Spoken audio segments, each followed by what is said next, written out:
ওরে বাবারি, কি শীত! চিকনা শরীর সহ্য করতে পারি না। যেভাবে একটা মাল পটায় বিয়ারা করতে হইব।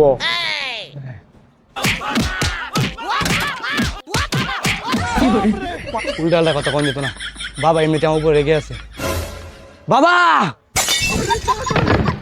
তুই আবার আইছস? বাবা বাবা ক্ষমা করে দেও, আর হবে না কোনোদিন। ঠিক আছে ঠিক আছে, বল তো কি সমস্যা? সমস্যা গুরুজি একটাই, 2026 সালে এমন কি করমু যে এক কথাতে মাল পয়টা যায়। মানুষের বাচ্চা, ভালোবাসা কিন্তু মানুষকে মাথা খারাপ করে দেয়।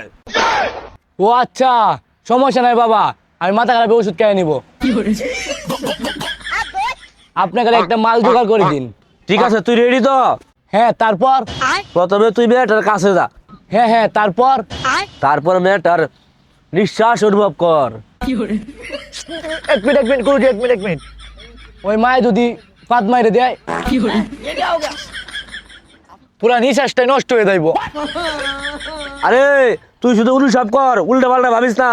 আরে বাবা, এটা অনুভব না, এটা অনুভব কর। অনুভব করতাম। ঠিক আছে বাবাজি। হ্যাঁ বল এবার, ঠিক শুনতে পাচ্ছিস? হ্যাঁ বাবা, পাচ্ছি। কি শুনতে পাচ্ছিস? 30টা সিগারেট চাইছে। কি হলো বাবা? পাশাপাশি একটা লাথি দিব রে। যা শুনতে পাচ্ছি তাই তো বলবো তোমাকে। তুই এসব বাদে, তুই ডাইরেক্ট যাই বলবি, কি?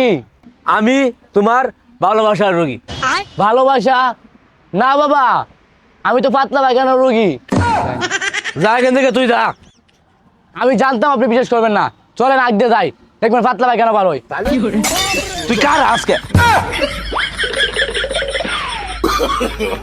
no, no, no, no.